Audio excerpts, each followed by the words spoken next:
Halo teman-teman, kembali lagi dengan saya Ridwan. Pada kesempatan kali ini saya akan membahas suatu penyakit yang sering menyerang pada anak-anak, yaitu penyakit yang secara umum kita sebut eksantema akut. Nah, kita harus tahu apa itu penyakit eksantema. Jadi, penyakit eksantema adalah suatu penyakit yang bermanifestasi sebagai erupsi difus pada kulit yang berhubungan dengan penyakit sistemik yang biasanya disebabkan oleh infeksi.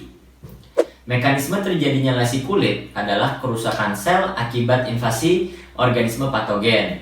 Kemudian juga dapat disebabkan oleh produksi toksin oleh organisme tersebut dan atau respon imun pejamu. Nah, untuk klasifikasi eksantema akut itu dibagi dua, ada yang makulopapular dan papulofesikular. Sebenarnya jenisnya akan sangat banyak. Akan tetapi biasanya yang muncul di UKM PPD tidak jauh dari ke-8 penyakit ini. Nah, untuk kita bahas yang makulopapular dulu, dari namanya pasti lesi kulitnya ada makula dan atau ada papul. Kemudian untuk papulofesikular ada papul dan atau vesikel. Apa saja sih yang biasanya menjadi makulopapular? Itu adalah campak, rubella, roseola infantum, dan HFMD. Sedangkan papulofasikular, varicella zoster, variola, eczema herpeticum, dan drug eruption. Nah, akan tetapi pada kesempatan kali ini untuk yang papulofasikular itu tidak akan dibahas pada kesempatan kali ini karena nanti itu akan masuk ke bagian ilmu penyakit kulit. Tetapi kita akan fokus membedakan antara campak, rubella, roseola infantum, dan HFMD yang sering keluar di soal UKM PPD. Jadi, penyebab penyakit eksantema sebagian besar adalah virus, dan bentuk morfologik yang mirip satu sama lain itu akan membuat kita sulit menentukan penyebab berdasarkan klinis. Karena penyakit virus itu bersifat ringan dan self-limited disease, maka etiologi spesifik sebenarnya tidak begitu diperlukan untuk manajemen eksantema akut. Jadi kita akan bahas yang pertama dari campak. Nama lain campak adalah measles, rubella, atau morbilli. Jangan sampai ketukar teman-teman. Campak itu measles atau rubeola. Nah, untuk penyebabnya adalah morbillivirus dari famili Paramyxoviridae. Masa inkubasinya 14-21 hari. Dan masa penularannya 2 hari sebelum gejala prodromalnya muncul sampai 4 hari timbulnya erupsi atau kemerahan. Cara penularannya melalui droplet. Nah, bagaimana kita mendiagnosa secara klinis pasien campak? Jadi pertama yang biasanya muncul adalah masa prodromal antara 2-4 hari ditandai dengan demam 38,4 hingga 40,6 derajat Celcius. Ada koriza, batuk, konjungtivitis, dan bercak koplik. Nah, bercak koplik ini merupakan tanda patognomonik yang ada pada penyakit campak. Sehingga jangan sampai tidak tahu apa itu bercak koplik. Nah, jadi bercak koplik itu nanti akan muncul 2 hari sebelum dan sesudah dari erupsi kulit atau kemerahannya muncul. Itu khasnya pada campak, ada bercak koplik yang terletak pada mukosa bukal posterior yang berhadapan dengan geraham bawah. Biasanya berupa papul warna putih atau abu-abu kebiruan. Nah, untuk yang papul warna putihnya itu biasanya didasari dengan granulasi atau bagian yang erythematos di mukosa bukal. Selanjutnya adalah gejala ketiga, eksantema muncul itu di hari keberapa sih? Eksantema pada penyakit campak tuh munculnya di hari ketiga sampai keempat masa prodromal. Tadi kan kita sudah bahas bahwa yang pertama muncul sebenarnya sebelum 2 hari, maksud kami yang pertama adalah masa prodromal, di mana setelah masa prodromal 1 hari, 2 hari, hari ketiganya muncul kemerahan. Nah, di mana sebelum muncul kemerahan, maka akan muncul bercak koplik. Jadi, awalnya adalah masa prodromal, kemudian bercak koplik muncul, baru 2 hari kemudian dapat muncul erupsi pada kulit. Nah, erupsi biasanya, ini khasnya, mulai dari belakang telinga atau perbatasan rambut. Kemudian akan menyebar secara sentrifugal sampai ke seluruh badan pada hari ketiga. Nah, untuk eksantema berupa papul erythematosus ini agak berbatas jelas dan kemudian juga akan berkonfluens nantinya. Berkonfluens itu bergabung-gabung, jadi terlihat seperti bercak yang lebih besar. Dan contohnya seperti ini, supaya tidak bingung kita lihat dulu saja contohnya. Nah, ini sebenarnya ini adalah eksantema berupa papul erythematosus yang konfluens, bergabung sehingga terlihat lebih besar. Selanjutnya, pasien memang mengalami demam sangat tinggi di saat ruam merata dan akan menurun dengan cepat setelah 2 hari timbulnya eksantema. Nah, teman-teman, biasanya untuk manifestasi klinis campak itu bercak akan menghilang disertai dengan hiperpigmentasi kecoklatan dan desquamasi ringan yang menghilang setelah 7-10 hari. Ya, diagnosisnya jadi ingat, patognomoniknya adalah bercak koplik, kemudian isolasi virus dari sekret nasofaring atau darah, atau pemeriksaan serologis titer antibodi 2 minggu setelah timbulnya penyakit. Untuk mendiagnosa secara klinis tanpa penunjang, maka kita dapat memperhatikan grafik atau bagan yang di samping ini, di mana grafik ini menunjukkan bahwa diawali masa prodromal ada batuk, pilek, konjungtivitis. Setelah itu muncul bercak koplik, ya, bercak koplik biasanya di hari kedua atau ketiga. Kemudian setelah hari kedua atau ketiga muncul bercak koplik, maka 2 hari kemudian akan muncul ruam. Nah, ketika ruam muncul inilah kemudian suhunya berada pada masa di mana febrisnya sedang tinggi-tingginya atau biasanya terjadi hiperpireksia sampai 40,6. Komplikasinya berupa otitis media, mastoiditis, pneumonia, dan encephalomyelitis. Lantas bagaimana terapinya? Jadi terapinya berupa terapi suportif apabila demam dapat diberikan paracetamol sesuai dosis anak, kemudian dapat diberikan vitamin A 2 kali 200.000 international unit dalam interval 24 jam. Pencegahannya, kita dapat memberikan vaksinasi bersama rubella dan mumps, contohnya vaksin MMR pada usia 15-18 bulan dan ulangan pada usia 10-12 tahun atau 12-18 tahun. Baiklah, selanjutnya kita akan membahas tentang rubella atau German measles. Nah, untuk yang German measles ini penyebabnya adalah rubivirus, merupakan virus RNA dari famili Togaviridae. Masa inkubasinya 14-21 hari dan manifestasi klinisnya masa prodromalnya cukup panjang, 1-5 hari. Ya, masa prodromal biasa sama, gejalanya sama dengan campak, akan tetapi biasanya demamnya itu sekitar 38-38,7, tidak terlalu tinggi.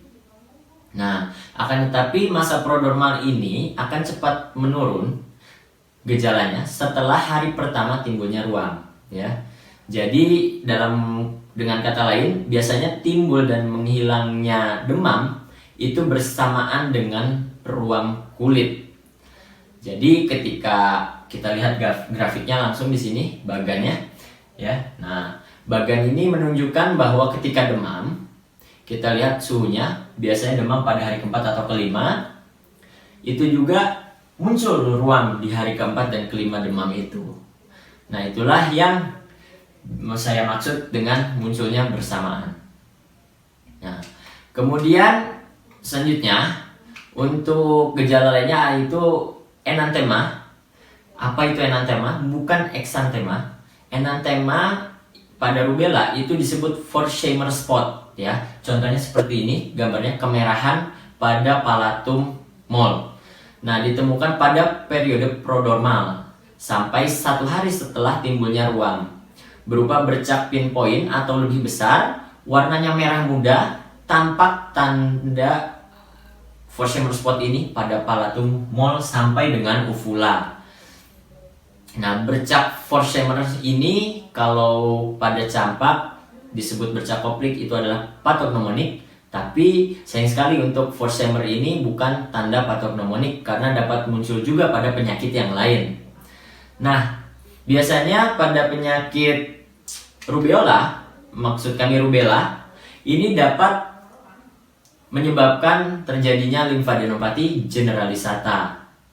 Nah, kemudian eksantema juga dapat berupa makulopapular ya, yang pertama kali ruamnya itu akan tampak di muka. Jadi awalnya hari pertama muncul ruam, maksud kami itu awalnya di muka dulu, kemudian menyebar ke bawah ke bagian leher, badan, dan ekstremitas. Ruam pada akhir hari pertama mulai merata di badan ya, semua di badan, kemudian dari leher ke badan, kemudian hari ketiga biasanya munculnya ke ekstremitas. Nah, ketika bergeser mulai ke ekstremitas, itu yang di wajah atau di muka sudah menghilang. Jadi seolah-olah ruamnya itu berpindah di hari ketiga. Yang membedakan rubella dengan campak adalah yang pertama ya. Jadi munculnya ruam kalau di rubella itu tepat bersamaan dengan demam. Jadi ketika demam muncul, maka disitulah ruam kulit itu muncul, biasanya pada hari keempat atau kelima. Nah, sedangkan pada campak, kita lihat grafiknya atau baganya, itu masa prodormalnya dulu muncul, demamnya dulu muncul. Setelah demamnya muncul, maka barulah muncul ruam.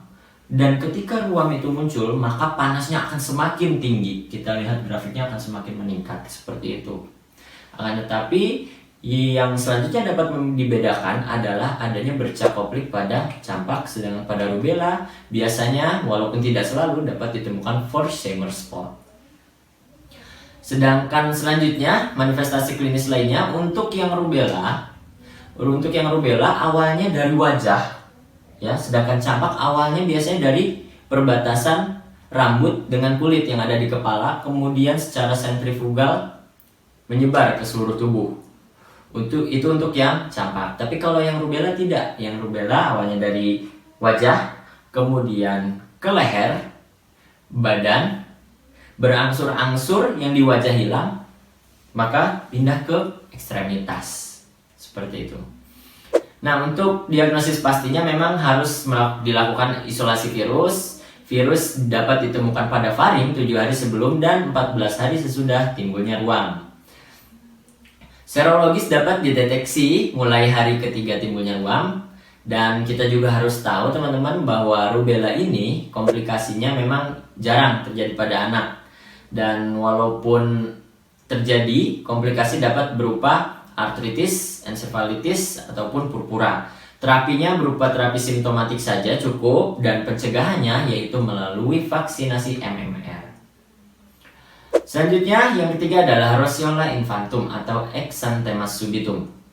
Roseola infantum penyebabnya adalah HHV6, Human Herpes Virus tipe 6, dan masa inkubasinya sulit ditentukan karena kontaknya tidak diketahui pasti. Manifestasinya biasanya dimulai dengan demam tinggi yang mendadak, mulai dari 40 sampai 40,6. Nah, di saat demam ini anak tampak irritable tentunya. Ini termasuk gejala prodromal juga, jadi demamnya tinggi mendadak, kadang ada koriza, konjungtivitis, dan batuk.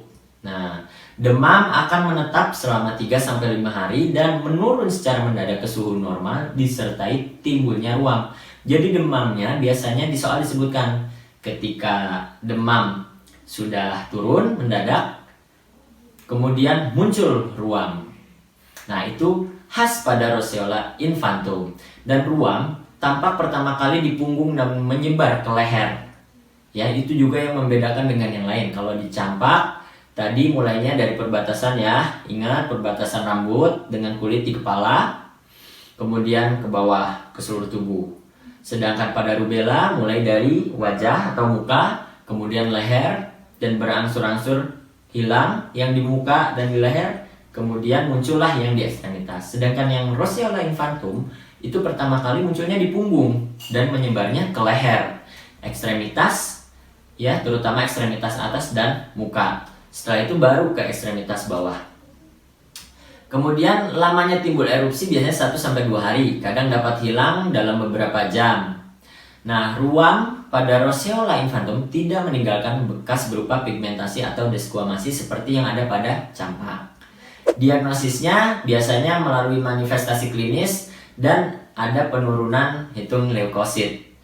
Terapinya apa? Hampir sama dengan yang tadi, yaitu terapi simptomatis. Nah, ini contoh baganya. Jadi di mana kita lihat tiba-tiba pasien mendadak demam tinggi disertai dengan gelisah dan gejala prodromal lainnya. Setelah gelisah atau setelah demam tinggi itu berangsur, dalam artian tidak berangsur-angsur, mendadak turun, maka muncullah di situ ruamnya.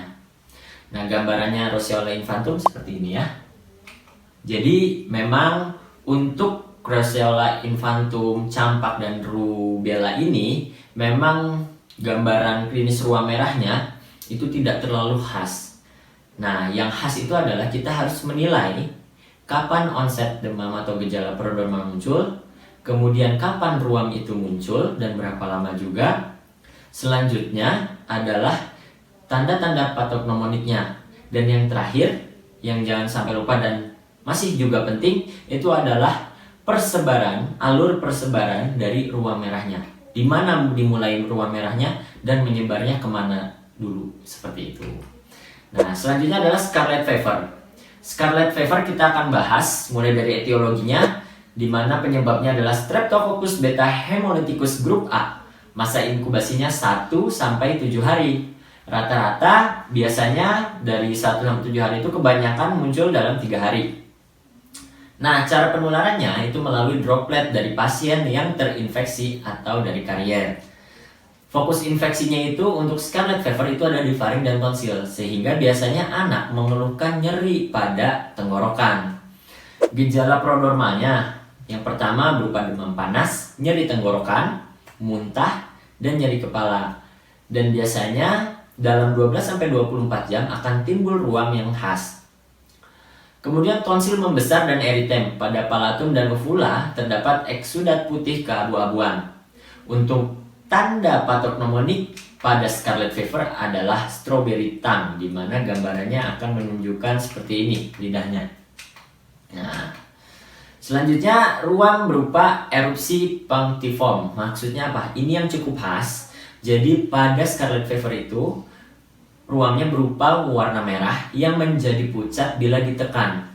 Akan timbul pertama kali di leher, dada, dan daerah flexor, dan menyebar ke seluruh badan dalam 24 jam. Erupsi tampak jelas dan menonjol di daerah leher. Ya. Kemudian untuk selanjutnya yang cukup khas juga adalah pada dahi dan pipi tampak merah dan halus. Tapi di daerah sekitar mulut itu akan sangat pucat, yang disebut circumoral pallor. Pallor itu adalah pucat, circum melingkar, oral itu adalah mulut. Jadi pucat di sekitar mulut. Beberapa hari kemudian kemerahan di kulit itu akan menghilang dan kulit tampak sandpaper yang kemudian menjadi desquamasi setelah hari ketiga. Nah, desquamasi ini berbeda dengan campak karena lokasinya di lengan dan di kaki, dan desquamasi kemudian akan mengelupas dalam minggu 1 hingga ke-6. Bagaimana mendiagnosa? Sudah jelas teman-teman, kalau manifestasi klinisnya biasanya lebih dominan pada nyeri tenggorokan. Selanjutnya ada eksudat putih keabu-abuan biasanya pada tonsil dan palatum mole atau uvula. Selanjutnya tanda patognomoniknya ada strawberry tongue.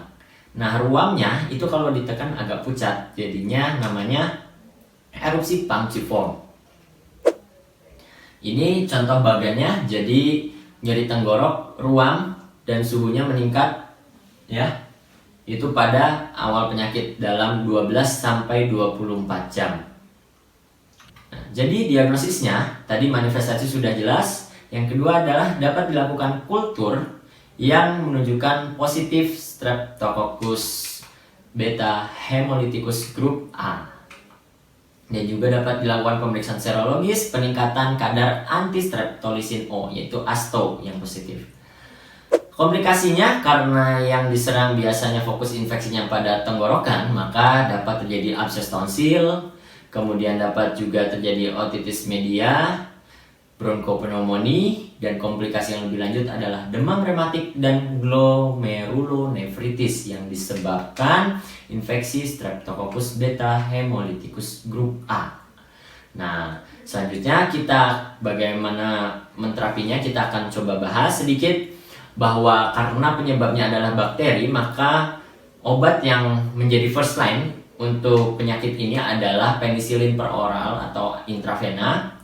Tapi biasanya intravena ya. Kemudian erythromycin atau cephalosporin yang diberikan sedini mungkin. Dan terapinya bersifat suportif. Selanjutnya teman-teman, yang terakhir yang akan kita bahas adalah tentang HFMD, yaitu Hand, Foot, and Mouth Disease. Penyebabnya itu adalah Coxsackie virus A16. Teman-teman, kita juga harus bayangkan dari namanya saja sudah ketahuan, maka penyakit ini itu menyerang bagian tangan, kaki, dan juga mulut.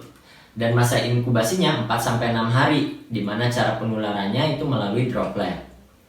Manifestasi klinisnya, jadi masa prodromal itu ditandai dengan panas ya seperti biasa.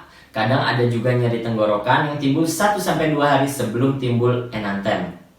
Nah, enantem itu adalah bercak merah yang atau putih, atau biasanya kalau untuk yang HFMD itu merah ya, itu muncul pada mukosa di mulut. Kemudian eksantem timbul lebih cepat daripada enantem. Nah, lesinya itu dimulai dengan vesikel yang cepat menjadi ulkus dengan dasar tentunya eritem. Biasanya ukuran 4-8 mm. Kemudian dari ulkus tersebut menjadi krusta. Dan ini terdapat pada mukosa bukal dan lidah serta dapat menyebar ke palatum, mol, dan uvula. Selanjutnya, eksantemanya tampak sebagai vesikopustul berwarna putih keabu-abuan. Nah, biasanya yang diserang adalah tangan, telapak kaki, dan pada permukaan dorsal atau lateral dari tangan. Selanjutnya, untuk gejala lainnya yang dapat muncul adalah rasa gatal atau nyeri pada lesi, dan lesi akan menghilang tanpa bekas.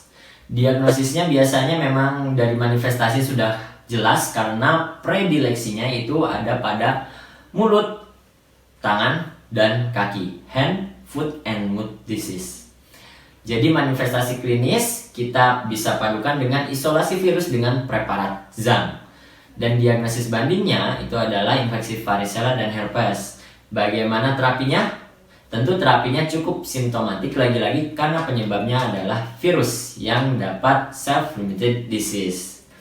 Baiklah, demikian penjelasan dari saya terkait dengan eksantema akut. Semoga bisa menambah pengetahuan teman-teman dan membantu untuk UKM PPD-nya. Semangat terus untuk belajar. Sampai jumpa di video selanjutnya.